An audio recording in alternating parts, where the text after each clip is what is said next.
everyone, and welcome to Rainier View. My name is Crystal, and we're so glad you're joining us. In our world today, it's so easy to put other people into categories and blame someone who we view as other than us. What's creating our problem in life? Let's join Pastor Jeff as he opens up Luke chapter 6, and we continue in our series, Good News for Everyone. And we see that people truly are not your problem. Hey, my name is Jeff. I'm one of the teaching pastors here at Rainier View, and we are so glad that you're joining us for our series, Good News for Everyone, as we are taking an overview of the Gospel of Luke and seeing how Jesus truly offers good news for everyone. Now, I don't know if you're the kind of person that likes those cute little animal videos online. I'm not a huge consumer of those, right? But sometimes it's cute to see like the little kitten curled up and the big dog and they're like laying together. Oh, that's so cute.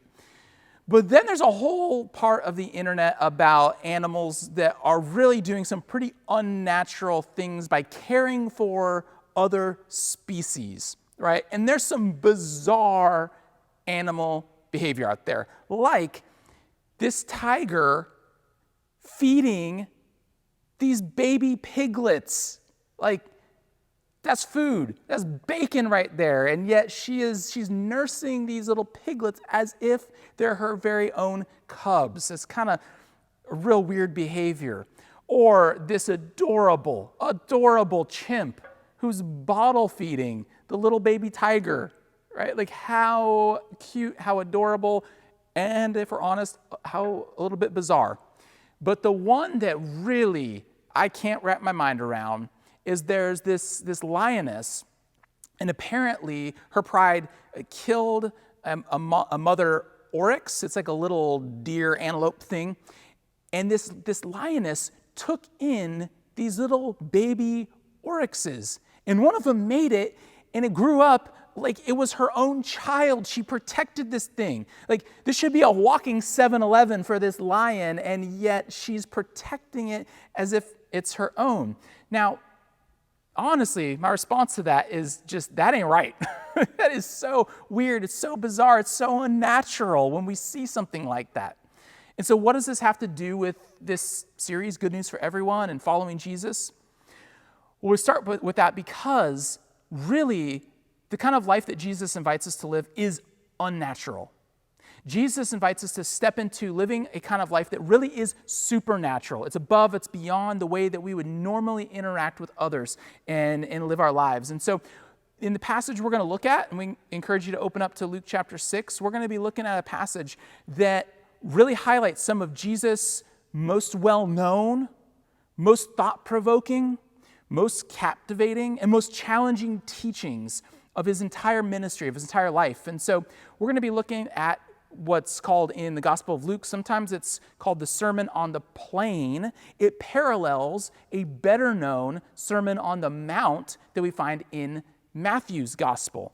And so why are there two Gospels here? Like, what teachings here? What's going on? Why are they're kind of similar, but they're kind of different? And really what this speaks to is the reality that this was some core teaching that Jesus taught. That he went around, this wasn't a one-time performance, it wasn't a one-time only show, that this was something that Jesus taught regularly from city to city to city. And it was what was kind of the best hits of what he taught. It was his, again, most well-known, most captivating. People came from all over to hear this. It drew the largest crowds. And so if we're going to truly be transformed by this teaching as we take a look at it, we've got to really slow down and imagine a little bit more what this has to say to us, because there's nothing else like following Jesus. Following Jesus might overlap some with some different ways of thinking, some different philosophies, but following the way of Jesus is completely unique. There's nothing else like it. So I want you to imagine this morning that you've walked 5 or 10 miles, you've sat down on a grassy hillside, and you're so excited that you're finally going to hear what this Jesus has to teach you. You live in a time, you don't know what indoor plumbing is. You've never heard of a smartphone. Netflix is what some guy in a fishing boat does with his fishing nets. He flicks them out the side of the net, with the side of the boat with the net. Okay, anyways, let's move on. You've traveled a really long time to hear this Jesus, right? And people can't stop talking about him. And for some in the Jewish faith, they believe that he might be the Messiah, the one that is going to come to make all things right. And so let's listen. What do you hear as Jesus begins to teach? I'm going to read this a little bit more slowly, and I want you to really think about, ponder these words, what Jesus is teaching here. But to you who are willing to listen, I say, love your enemies. Do good to those who hate you. Bless those who curse you. Pray for those who hurt you. If someone slaps you on one cheek, offer the other cheek also.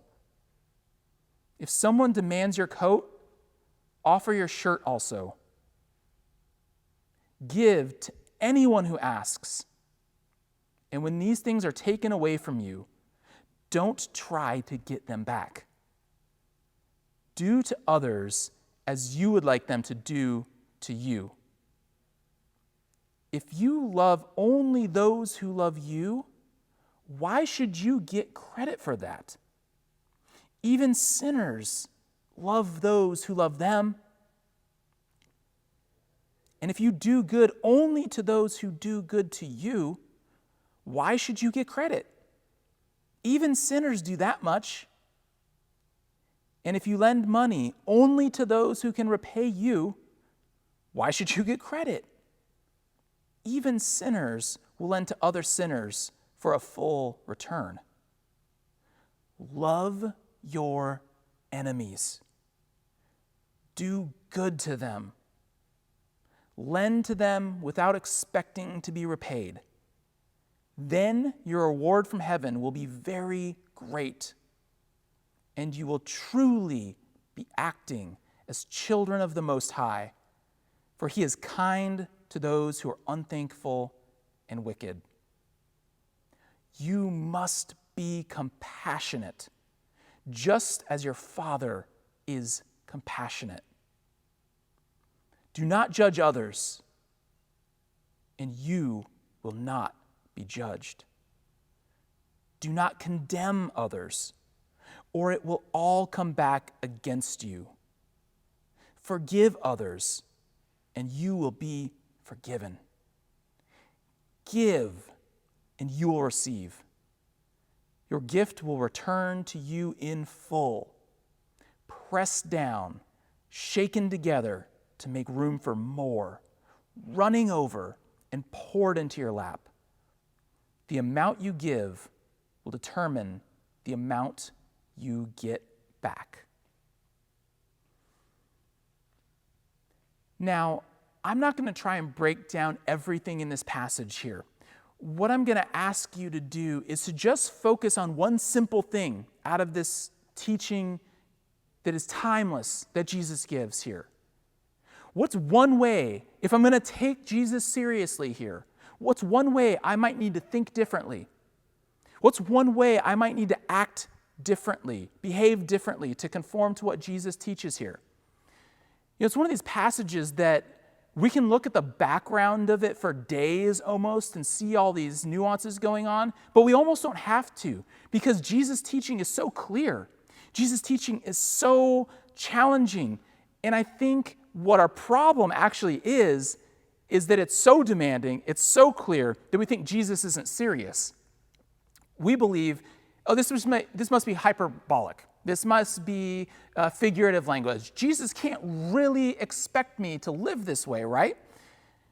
And I think this is precisely why the influence of the church has waned a bit in our world, in our society today.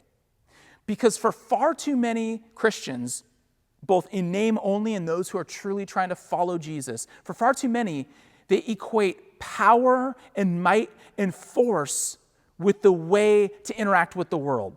That somehow we can exert our power, our influence, our dominance over other people, over our nation, over different groups of people in our world. And that's how God wants us to interact with people. This teaching of Jesus reminds us clearly that if we've bought into that idea at all, that this is how Christians are supposed to act, that it's through might that we make right, we have missed the boat completely. We have misunderstood Jesus to his core. And so we need to recalibrate our minds around what it means, what it looks like to follow Jesus, to follow in the way that he sets out for us. In fact, I think everything here that we're looking at can be summarized by a question that was introduced to me a couple years ago that I think is so powerful. It's so simple, it's so clear, and yet it is so demanding. And it is this: what does love require of me? What does love require of me? See, when we come to Jesus often, it's to prove that I'm right. That's how I want to use Jesus. Prove that I'm right, right? Or give me more control, maybe over my life or other people, right? I want to be more in control. Maybe Jesus can help me achieve greater personal success or fulfill my ambitions. It's just about my fulfillment. And sorry, not sorry to disappoint you, but Jesus really isn't that concerned about that. Jesus is concerned with the way that you and I live our lives, how we go about treating others, and he's challenging us directly on this. And so this morning, what I want to do is just to clarify a few misconceptions that we often have about this passage, and they center around loving our enemies on one hand, and then what it really means to forgive and when it comes to judging others and that whole thing. And so let's start with this forgiveness piece, and then let's move to loving our enemies. And so first off, we got to start with this phrase that we've maybe have picked up, maybe we've heard, that goes something like, well, you just need to forgive and forget, right? Now, whoever said that is an idiot. Jeff, you just read to yourself, don't judge others. Look, I know, I'm working on it. I'm just like you guys, okay? But really, that's a terrible piece of advice that somehow you are going to forget, right? You and I have all been blamed for things, been attacked by others, been criticized, been hurt in some pretty deep ways by other people. We're not going to forget those things, okay? Hopefully, they fade over time. Hopefully, they're not as frequent, that they come up more occasionally, but you have a decision to make when you do remember. And it's quite simple. Am I going to hold that pain that other person or those people caused me? Am I going to hold it against them? Or am I not going to hold it against them? And typically our struggle comes because a lot of times the people who have hurt us, they haven't apologized, really. They've never sought to ask for forgiveness or to make amends. Sometimes they do, and it still hurts, but a lot of times our struggle is there's some estrangement, there's distance, that relational bridge has never been crossed. And so I have a choice to make. When I have the opportunity to do so, will I sit down around the table with people who've hurt me when it's possible?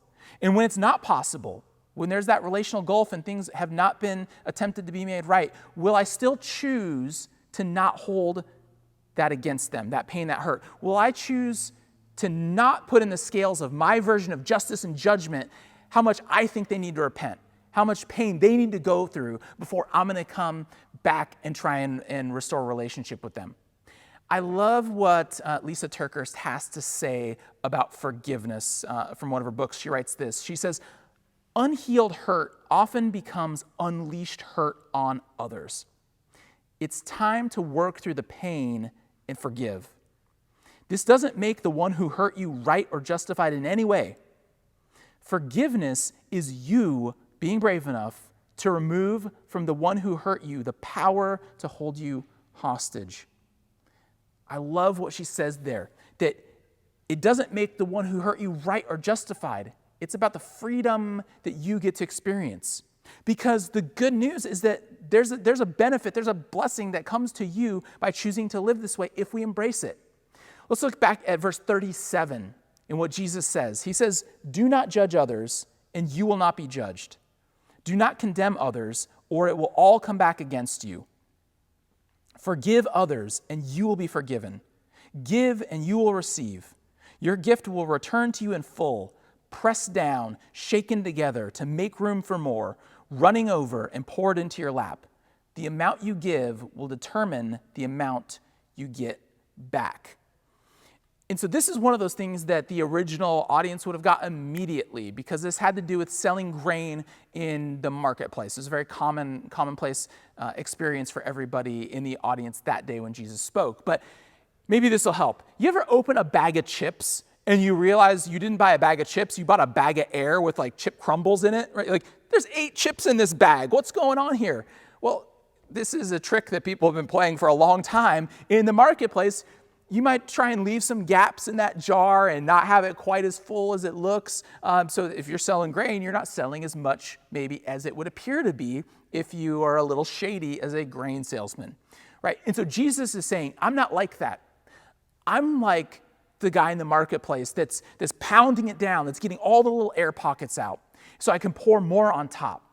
And for those that give generously, that extend forgiveness freely, to those individuals, I'm pouring out more on top. It's overflowing. And this image of like, the grain and the robe, it's kind of like you didn't have grocery bags back then, so you scoop up your robe and pour the grain on top, and you carry your load of grain home. And so what God wants to do, he says, I want to give you an abundant portion. But for who? For those that give freely. What this means is that the one who honors God acts and treats others out of that grace that they've received from God. The one that God doesn't honor, that God doesn't bless, is the one who holds on to pain and to hurt and treats others according to that. See, to follow in the way of Jesus is to experience ever-increasing generosity towards other people in my life. This is the way that Jesus invites us to live here. But I wonder how often we look for excuses, we look for answers to not extend grace to somebody else, to not extend forgiveness. There might be something that we've got to do around there. But that was super easy to deal with, right? Let's move on to something even easier, loving our enemies, right? I'm sure this is a piece of cake for us, right? Now, this often goes to this argument around maybe sometimes well, what does it mean about self-defense? And like, if people are hurting me, does that mean I can't protect myself? The primary focus of this passage really isn't about that. It doesn't apply to self-defense, really, although it doesn't exclude the fact that sometimes some people willingly choose to die for their faith. They allow their enemies to even take their life for the cause of Christ. I don't think that is a typical thing, but it is something that we read even in Luke's volume 2 of his gospel here in the book of Acts, chapter 7. We see Stephen being killed for his faith, one of the first, but definitely not the last. And so while it's not an absolute, that's generally not what God is concerned with. In fact, if you're in a situation right now where you're experiencing abuse, you need to take the steps to remove yourself from that situation, remove yourself from that relationship. If somebody is actively bullying you, either online or in person, take the steps to remove yourself from that person's influence and power over your life. But when Jesus speaks of loving our enemies here, I think what that really means for our daily lives is that we apply this teaching to anyone and everyone that we view as other in our lives, as someone who is other. That we don't get to decide when the people who are different than me, we don't get to decide to treat them with less dignity, with less respect, with more indifference. We can clearly see that following Jesus here is so different than maybe some of the other labels that we use to categorize ourselves as people, right? Conservative or liberal or whatever those labels are. And the reality, though, is that we often view those who are other than us as enemies. And so we've got to talk about that directly. I hope this will help put this in perspective a little bit for us. All right, hey, I got some friends up here to help illustrate how easy it is for us to view others as enemy. Right? And we have to talk about this as a church. There's no way around it that so often we choose labels to describe one another. And we say like, oh, well, I'm a conservative maybe, or I'm somewhere in the middle, or somebody's a liberal. And so we have this spectrum, we have these labels. And so how does faith fit in? because it's so easy. We're so quick to attack people who are in a different circle than us or have a different label than us. And it's so easy for us to feel justified in treating those people as other, as the problem, even as the enemy, right? But here's where faith in Jesus comes in. That faith is not like a perfect overlap with any other viewpoint, okay? Here's how faith in Jesus works. For me, I'm just going to talk for Jeff Jamba, that my faith compels me to care about some things that don't fit neatly into any one category. For example, for me, faith compels me to care about the concerns for the unborn, for the lives of the unborn. And not just for the lives of the unborn, but for the moms involved, for everyone who is vulnerable, and to not offer just condemnation, but to offer true mercy, true solutions, true compassion to speak into that. But my faith and even my understanding of human development and science just speaks to me that I have to care about the lives of the unborn. That tends to overlap with certain circles. But my faith also compels me to care about issues of injustice that we encounter in our world that often overlaps more with some other circles. So a fact that came to the forefront for me a few years back was this reality that 40% of our prison population, male prison population in the United States is black. 40%. The problem with that is that the population of the United States of African American males is somewhere between 6 to 7%. And so that's something that my faith says, that's not right. Before we jump to solutions and causes and all of that, what if we just paused? What if we just said, am I feeling the weight of that? Am I feeling the weight of something that doesn't affect me as a white male, but that's something that my faith compels me to care about? And so here's where things get really important, that we have to remember that what the true enemy wants us to do is to say, the people in this circle, they're the problem. And the person in this circle says, no, they're the problem, and they're the problem, and they're the problem. And we begin pointing fingers at these different categories, these different labels, as if these other people are the problem. Scripturally, our enemies are sin. Our enemies are Satan and his followers and the unseen forces of evil in the spiritual world. Our enemy is death itself. And when we fall for the trap, we fall for the bait that other people are the problem, or that my faith can overlap completely with some other system of thought, some other viewpoint, some other dot on a political spectrum, Jesus doesn't fit into a box in that way. That if we're truly going to follow in the way of Jesus, it's not going to be condensed. And if we think we can overlap it perfectly with some other circle, some other spot on a spectrum, all we've done is we've simply co-opted Jesus unwillingly to become a sponsor of some club.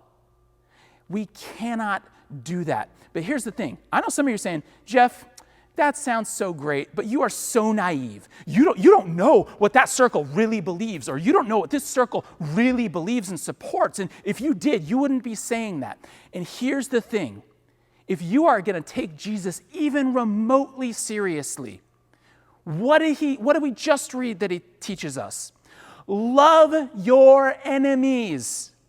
Bless them. Do not curse. Do good to them. This is not optional for us. And again, one more time, our enemies are not other people. Our enemies are sin, Satan, death, the things that separate us from God and the good things that God wants for us. And how we fight those enemies is by blessing others. In particular, the others whom we don't understand, the others whom we think often are the problem. And following in the way of Jesus is completely different than anything else we experience in our world. And so the question is, are we just adding to the noise, or are we truly providing an alternative to our world? Are we simply adding to the noise by the way we talk about others, or are we paving the way, pointing to an alternative? Because the good news is that people are not my problem. People are not my problem when I choose to live the way that Jesus invites me to live. Because I believe the answer truly is found in following in the way of Jesus. That there's nothing else that gives me more hope. To me, there's not a better answer to this cycle of animosity and blame and bitterness and vitriol and all these angry things that just keep rising in our lives. The answer, the antidote to me is living the way that Jesus invites us to. Because what does he say here? He says to love our enemies, and that extends to how we talk about people that are different than us. And hear me clearly. My heart for Rainier View is that we increasingly become a church that is nonpartisan. I think all of us want a place like that no matter where you fit in, no matter what label sometimes you put in front of your name or others put in front of your name, that you feel like Rainier View is a place that you can belong. That doesn't mean that faith doesn't touch on important issues that are raised weekly in our world. It doesn't mean that we don't speak into those things, but what it means is this. When we say, oh, the church shouldn't be political, what we often mean by that is, feel free to talk about whatever my circle is. Talk about that all you want, but just make sure you don't even come close to touching on another circle. What this circle? Don't even come close to it, because if you do, that's too political. You're compromising the faith. Oh, you're not being a good pastor. Oh, you're misunderstanding God's word, right? That's what we often mean when we say we don't want the church to be too political. Let me say this again clearly. Faith in Jesus will never be a perfect overlap, a perfect overlay with any political party, with any political system that we can dream up or live under. And so we have to stop thinking or talking this way if our goal is that many in Pierce County would embrace the good news, would embrace this message of hope in the gospel. If that's our heart, we've got to change the way that we think and we talk. Many have said it much better than I can. But we do not worship at the shrine of an elephant. We don't worship at the shrine of a donkey. We worship the lion who has become a lamb on our behalf, who approaches us in utter strength. And that is who we worship. That is who we follow. That doesn't fit into any category neatly, who can't be co-opted by anything else. And so where do we start then? Where do we start to walk in this way of Jesus more fully? And I think it begins with backing away slowly from the keyboard and begin a dialogue with somebody in real life. I know, real life. Pick up the phone, set up a video call, meet safely in person if you can, but meet with somebody who is not in your circle, who doesn't agree pretty much completely with how you view the world. Meet with anybody, it doesn't matter, around some issue, just to understand their heart. Just say, hey, I would love to understand your heart better for caring for our environment. I would love to understand your heart better for racial reconciliation that you seem to be about, and I just would love to learn more. Hey, I would love to just hear your heart more for why you are so concerned with pro-life issues and what that means. Would you be willing to tell me more about that? But here's the thing. When you ask that person and you meet, only ask questions.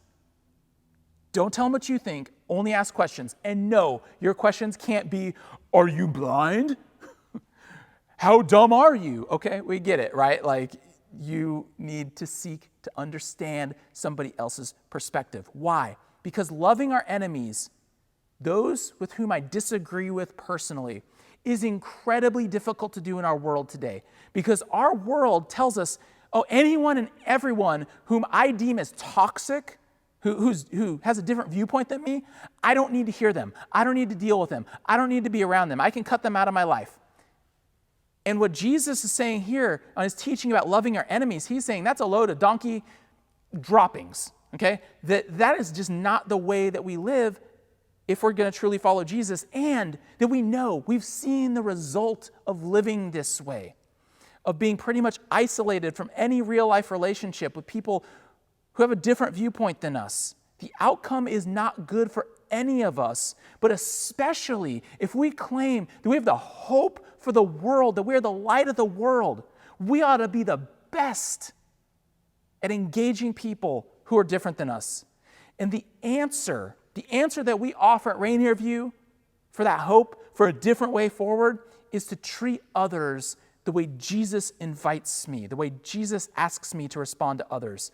That would rule over all of my attitudes, all of my words, that I would live that way. So I just want to close with one question. What might change? What might change if I take Jesus seriously and walk on this path that he's inviting me to walk on this week? Hey, thank you so much for joining us. We hope you'll join us next week as we continue in our series, Good News for Everyone. Thank you so much for sharing with us today, Jeff. We have so many opportunities for people of all ages, and we want to make sure that you are staying in the loop about it all. The best way to do that is through our All Church emails or by following us on Instagram and Facebook, or check in anytime at rainierview.org. We are a church that loves to be generous. If you call Rainier View your church home, you can give by simply texting RVCC to 77977 to use our safe and secure online system. You can also give on our website or send in a check. If you are joining us for the first time today, please don't feel any obligation to give. We're just so glad that you're here. We will be together for one last song today. During this song, we encourage you to take communion in your home. This is just a time we take every week to think about all that Christ did for us on the cross. So gather some bread and juice and take these as reminders of Jesus' body and blood. Thank you again for joining us this morning, and we hope you'll join us again next Sunday right here or at one of our campuses.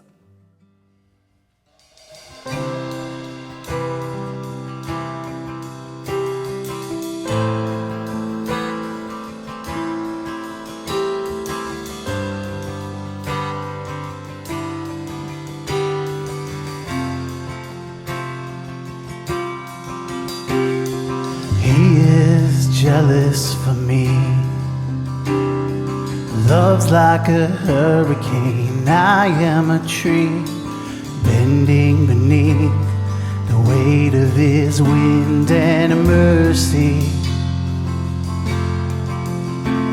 When all of a sudden I am unaware of these afflictions eclipsed by glory, and I realize just how beautiful you are, and how great your affections are for me. And oh, how he loves us so.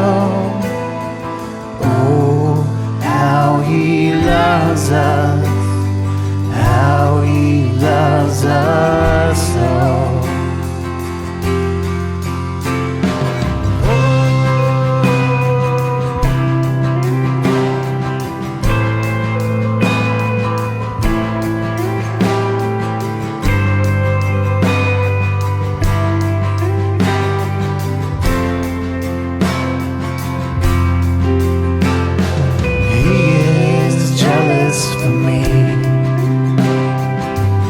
Like a hurricane, I am a tree bending beneath the weight of his wind and mercy. When all of a sudden I am unaware of these afflictions eclipsed by glory, and I realize just how beautiful you are and how great your affections are for me. And oh, how he loves us so. Oh, how he loves us. How he loves us so.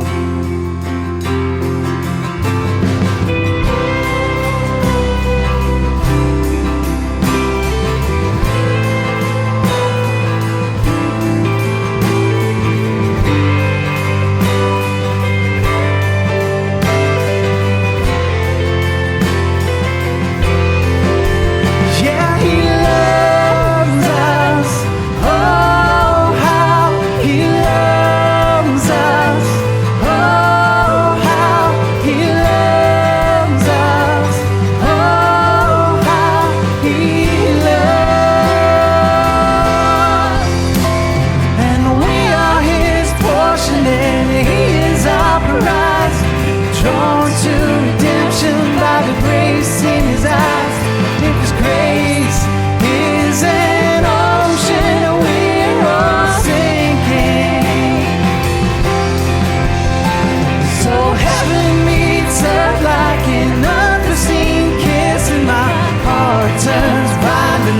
inside of my chest.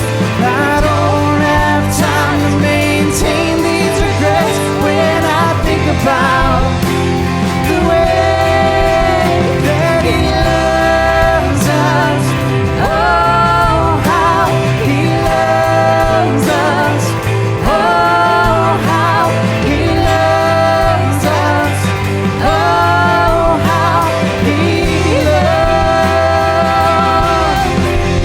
Yeah, he loves us. Oh, how he loves us. Oh, how he loves us. Oh, how he